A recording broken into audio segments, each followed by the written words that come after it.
नमस्ते दोस्तों, मैं हूं विक्रम और आप देख रहे हैं मार्केट टॉक्स विद विक्रम, जहां हम मार्केट की बात करते हैं, लेकिन हमेशा समझदारी के साथ। सोचिए, एक ऐसी सिचुएशन जिसमें दुनिया की सबसे बड़ी इकोनॉमी अचानक रुक सी जाए।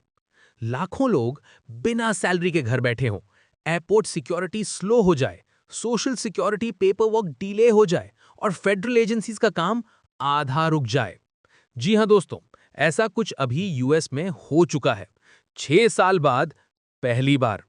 आप सोच रहे होंगे कि इसका हमारे लिए क्या मतलब है? क्या ये सिर्फ यूएस का इशू है या कुछ और है? आज के इस वीडियो में हम बात करेंगे कि ये शटडाउन किस तरह से काफी जगह इंपैक्ट कर रहा है, जैसे कि सोशल सिक्योरिटी, टीएसए, कोर्ट्स और काफी और डिपार्टमेंट्स। आपको जो जानना चाहिए उसके बारे में पूरा एनालिसिस मिलेगा। लेकिन इस वीडियो को एंड तक देखिए, क्योंकि हम डिस्कस करेंगे कि शटडाउन का लॉन्ग टर्म इंपैक्ट क्या हो सकता है और किस तरह से ये इकोनॉमी को अफेक्ट करेगा, और भी कई चीजें जो आपने शायद नोटिस नहीं की। इस वीडियो को देखना ना भूलिए। अगर आप स्टॉक मार्केट में नए हैं या अभी भी कंफ्यूज्ड हैं कि शुरुआत कहां से करें, तो मेरी special learn stock market zero to hero series जरूर देखें। लिंक डिस्क्रिप्शन में दिया गया है। बिगिनर्स के लिए यह सीरीज बहुत ही यूजफुल साबित होगी। और अगर आप नए व्यूअर हैं तो चैनल को सब्सक्राइब करना मत भूलना। यहां आपको हर दिन मिलता है प्री मार्केट एंड मार्केट से जुड़ी हर बड़ी अपडेट का एक डिटेल्ड एनालिसिस, जो किसी भी ट्रेडर या इन्वेस्टर के लिए वैल्यूएबल हो सकता है। तो सीन ऐसा है, यूएस में अभी गवर्नमेंट शटडाउन हो गया है। हाँ जी, पहला शटडाउन 6 साल बाद। कांग्रेस ने फंडिंग पे अग्रीमेंट नहीं किया। फिस्कल ईयर का नया साइकिल स्टार्ट होते ही पैसा अप्रूव ही नहीं हुआ और बस पूरा सिस्टम ठप। डेमोक्रेट्स और ट्रंप एक दूसरे से टकरा गए लास्ट मिनट प्रपोजल्स पे, और ट्रंप ने खुद बोला था ओवल ऑफिस में कि शटडाउन होगा शायद, और देख लो हो भी गया। अब इसका इम्पैक्ट एजेंसीज अपने कंटिंजेंसी प्लान्स एक्टिवेट कर रही हैं। मतलब हजारों फेडरल वर्कर्स को साइडलाइन करना पड़ रहा है, सर्विसेज रुक रही हैं। कांग्रेशनल बजट ऑफिस का कहना है कि लगभग 7.5 लाख एम्प्लॉइज फरलो पे चले जाएंगे। और सुन के हैरानी होगी, हर दिन का नुकसान $400 मिलियन के अराउंड है, सिर्फ सैलरी के हिसाब से। और ऊपर से ट्रंप ये भी धमकी दे रहे हैं कि शटडाउन के बहाने कुछ लोगों को फायर भी करेंगे। पर एजेंसीज के जो ऑफिशियल प्लान्स आए उनमें टर्मिनेशन का डायरेक्ट मेंशन नहीं है। फ्लैशबैक करें तो पिछला शटडाउन का याद है ना, 2018-19 वाला 35 दिन तक लंबा खिंचा था बॉर्डर वॉल के फंडिंग इशू पे। वही रिकॉर्ड तोड़ वाला शटडाउन। अभी जो मसला चल रहा है वो हेल्थ केयर फंडिंग का है। रिपब्लिकन्स के पास कंट्रोल तो है दोनों चेंबर्स का और व्हाइट हाउस भी, लेकिन सेनेट डेमोक्रेट्स के बिना उनका प्रोसीजरल लॉक जैम ब्रेक ही नहीं हो पा रहा है।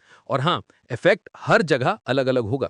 डिपेंड्स कि शटडाउन कितना लंबा चलता है और किस एजेंसी के पास पहले से कितना फंड बचा हुआ है। रूल सिंपल है, जितना लंबा चलेगा उतना ही खराब होगा। व्हाइट हाउस ने नया गाइडेंस भी डाला है शटडाउन के टाइम के लिए। थोड़ा रिलैक्स कर दिया है कि अगर कांग्रेस ने ऑफिशियली फंड अप्रूव नहीं भी किया तो कुछ एक्सपेंसेस जो नेसेसरली इंप्लाइड हैं वो कंटिन्यू हो सकते हैं। एग्जाम्पल, अगर बेनिफिट्स जारी रहने अलाउड हैं तो उनको प्रोसेस करने के लिए एडमिनिस्ट्रेटिव खर्चे भी किए जा सकते हैं। इसका रिजल्ट ये है कि इस बार पुराने शटडाउन के कंपैरिजन में थोड़ा कम लोग घर बैठे रहेंगे। Less than 1/3 employees for low पे होंगे। पहले वाले शटडाउन्स में लगभग 40% तक स्टाफ साइडलाइन कर दिया जाता था।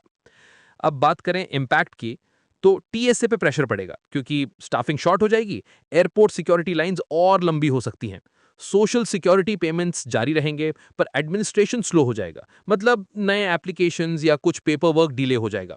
कोर्ट्स, फेडरल कोर्ट्स कुछ हफ्तों तक अपने अवेलेबल फंड से चल लेंगे, पर अगर शटडाउन ज्यादा टाइम खींचा तो वहां पर भी हियरिंग्स और केसेस डिले होने लगेंगे। और देखिए, अब एक सिंपल सी बात क्लियर करनी जरूरी है कि शटडाउन होता क्या है।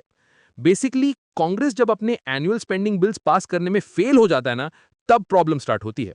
एंटी डेफिशिएंसी एक्ट के अंडर एजेंसीज बिना अप्रूवल के पैसा खर्च ही नहीं कर सकती। तो फिर होता क्या है, ऑपरेशंस रुकने लगते हैं, नॉन एसेंशियल एम्प्लॉइज को फरलो पे भेज देते हैं और जो एसेंशियल होते हैं उनको काम करना पड़ता है, वो भी बिना पे के। 2018-19 का रिकॉर्ड याद है ना, ट्रंप के टाइम 35 दिन का शटडाउन हुआ था। उस वक्त 3,40,000 से ज्यादा एम्प्लॉइज फरलो पे थे। और अभी जो एडमिनिस्ट्रेशन का मूड लग रहा है वो और टफ हो सकता है। एक इंटरनल मेमो सर्कुलेट हुआ है जिसमें बोला गया है कि एजेंसी शायद रिडक्शन इन फोर्स नोटिस भी इशू करे। मतलब सिर्फ टेम्पररी फरलो नहीं, परमानेंट ले ऑफ्स भी हो सकते हैं उन प्रोग्राम्स के लिए जिनके पास फंडिंग ही नहीं बची होगी। अब इसका इकोनॉमिक एंगल भी है जो इग्नोर नहीं करना चाहिए। इकोनॉमिस्ट्स वार्न कर रहे हैं रिपल इफेक्ट के बारे में। लास्ट शटडाउन का कॉस्ट $11 बिलियन तक गया था और उसमें से $3 बिलियन तो परमानेंटली लॉस मान लिया गया। हाँ, 2019 के एक लॉ के बाद गारंटी है कि फेडरल वर्कर्स को बैक पे मिलेगा शटडाउन के खत्म होने के बाद, लेकिन तब तक क्या?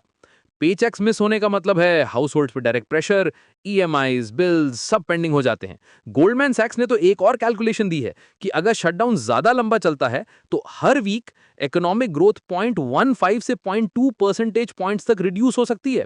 सोचा जा सकता है कि कितना हैवी हो जाता है। अब थोड़ा बात करते हैं कि क्या ओपन रहता है और क्या क्लोज हो जाता है। Social security, Medicare, Medicaid payments continue रहेंगे। हाँ, थोड़ा डिले आ सकता है पेपर वर्क में। एयर ट्रैवल, एयरपोर्ट्स खुले रहेंगे, टीएसए और एयर ट्रैफिक कंट्रोल काम करेंगे, लेकिन माइनर डिलेज आ सकते हैं। मिलिट्री और नेशनल गार्ड अपना काम नॉर्मल जैसे ही कंटिन्यू करते हैं, बस डिफरेंस यह है कि ट्रूप्स को पे नहीं मिलेगा टाइमली। इमिग्रेशन और बॉर्डर एजेंसीज जैसे कि आइस और सीबीपी ये भी नॉर्मल ऑपरेशंस चलाते रहेंगे। और एक इंपॉर्टेंट पॉइंट, पोस्टल सर्विस बिल्कुल इफेक्ट नहीं होता। वो अपना खर्चा अपने पोस्टेज और सर्विसेज से कवर करते हैं। मेल डिलीवरी और पोस्ट ऑफिस नॉर्मल रहेंगे। स्नैप यानी कि फूड स्टैंप्स पहले कुछ वक्त तक चलते रहेंगे, लेकिन अगर शटडाउन प्रोलॉन्ग्ड हो गया तो फंडिंग खत्म हो सकती है। अब देखिए क्या रिस्क पे है या बंद हो जाता है। YIC प्रोग्राम विद इन एक वीक फंड्स खत्म हो सकते हैं। स्मिथसोनियन म्यूजियम्स और नेशनल जू बंद, और हाँ, एनिमल कैंप्स भी सस्पेंड कर दिए जाएंगे। नेशनल पार्क्स थोड़ा ट्रिकी है, कुछ ओपन रहेंगे लेकिन स्टाफ नहीं होगा, सेफ्टी और मेंटेनेंस का मेस क्रिएट हो जाएगा। फेडरल वर्कर्स के केस में एसेंशियल लोग बिना पे के काम करेंगे और नॉन एसेंशियल लोग फरलो पे होंगे। और हाँ, बैक पे मिलेगा शटडाउन के खत्म होने के बाद, पर तब तक एक अजीब सी अनसर्टेनिटी चली जाती है। अब आगे देखते हैं शटडाउन का इंपैक्ट अलग अलग डिपार्टमेंट्स पे कैसा हो रहा है। और ऑनेस्टली पिक्चर काफी मिक्स्ड है। कहीं काम रुक गया, कहीं चल रहा है, बस हाफ इंजन पे। होमलैंड सिक्योरिटी में अभी लगभग 23,000 एम्प्लॉयज फॉरलो पे चले गए हैं, मतलब जो सोचा था उससे भी ज्यादा। लेकिन border security, aviation checks, immigration enforcement और सीक्रेट सर्विस ये सब एसेंशियल हैं तो चलेंगे। डिजास्टर रिलीफ और फी फंडेड इमिग्रेशन सर्विसेज भी चालू रहेंगी, पर रिसर्च, ट्रेनिंग और एडमिन ऑफिस बंद। डिफेंस डिपार्टमेंट में एक्टिव ड्यूटी ट्रूप्स अपना काम करते रहेंगे, पर दिक्कत यह है कि पे डिले हो सकती है। 4 लाख से ज्यादा सिविलियन स्टाफ रह जाएंगे कॉम्बैट मिशंस और हेल्थ केयर सपोर्ट के लिए, लेकिन ट्रेनिंग और एडमिन फंक्शंस कट हो जाएंगे। कॉन्ट्रैक्ट वर्क एक पुरानी सिविल वॉर एक्ट के बेसिस पे कंटिन्यू हो सकता है। आर्लिंगटन बरियल्स नॉर्मल चलेंगे। स्टेट डिपार्टमेंट में 1/3 स्टाफ ड्यूटी पे, एम्बेसीज, कॉन्सुलेट्स खुले रहेंगे। पासपोर्ट, वीजाज फीस से फंडेड हैं तो वो भी कंटिन्यू, पर ग्रांट्स, ट्रैवल, पब्लिक इवेंट्स सब रुके हुए।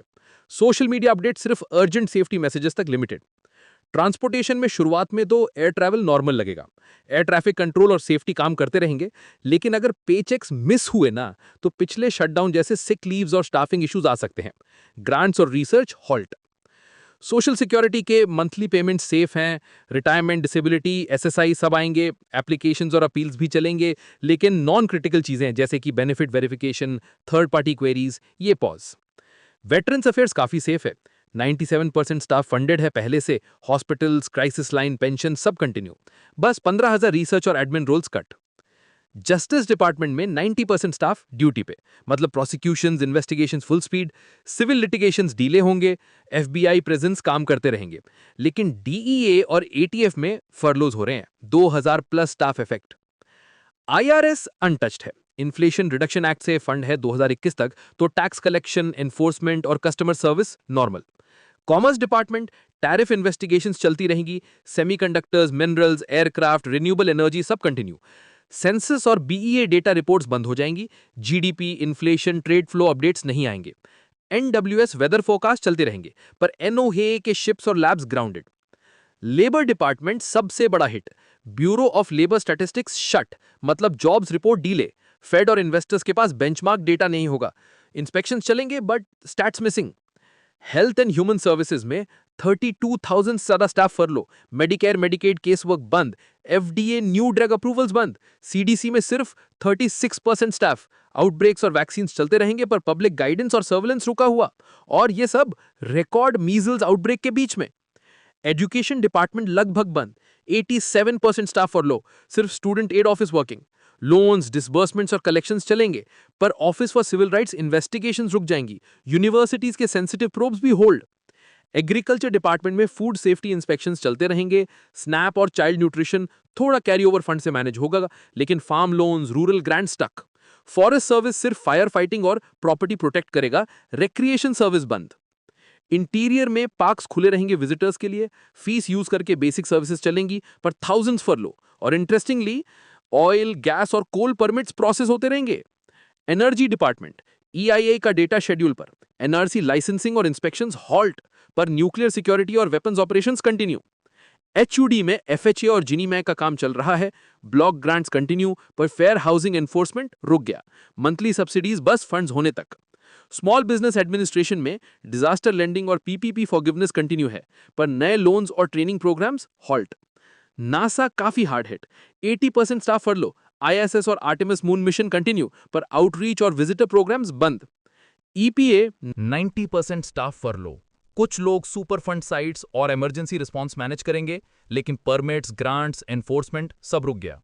फाइनेंशियल रेगुलेटर्स में SEC reduce staff, urgent enforcement चलेगा, IPO रिव्यूज और फाइलिंग्स बंद। FTCB सिर्फ बेसिक ओवरसाइट। फेड अनअफेक्टेड है क्योंकि अपना फंडिंग मॉडल है। FTC 1/3 staff continue, half competition team और थोड़ा consumer protection. Mergers approvals process चलती रहेगी। व्हाइट हाउस में मोस्टली स्टाफ फरलो, सिर्फ नेशनल सिक्योरिटी और कॉन्स्टिट्यूशनल ड्यूटीज वाले रहेंगे। NSC फुल काम करेगा, पर बाकी ऑफिसेस ट्रिम डाउन। USTR के पास 80 स्टाफ WTO और ट्रेड टॉक्स के लिए है। कांग्रेस मेंबर्स की सैलरी चालू है कॉन्स्टिट्यूशनली, काम भी करना पड़ेगा स्पेंडिंग बिल पास करने के लिए, पर सपोर्ट एजेंसीज जैसे लाइब्रेरी ऑफ कांग्रेस और बोटानिक गार्डन विजिटर्स के लिए बंद। कोर्ट्स अक्टूबर 3 तक फी रिजर्व से चालू, उसके बाद लिमिटेड फंक्शंस। सुप्रीम कोर्ट अपना टर्म अक्टूबर 6 से स्टार्ट करेगा as scheduled. Postal service unaffected, अपना खर्चा अपने पोस्टेज और सर्विसेज से कवर करते हैं। मेल डिलीवरी और पोस्ट ऑफिसेज नॉर्मल हैं। चलो दोस्तों, आज का सेशन यहीं खत्म करते हैं। अगर आपको ये वीडियो पसंद आया हो तो लाइक जरूर करें, अपने दोस्तों के साथ शेयर करें, अपने विचार कमेंट सेक्शन में लिखें और चैनल को सब्सक्राइब करना ना भूलें ताकि आपको हर दिन मार्केट से जुड़ी इंपॉर्टेंट अपडेट्स और डिटेल्ड एनालिसिस मिलते रहें। मिलते हैं नेक्स्ट अपडेट के साथ। Safe trading, smart investment,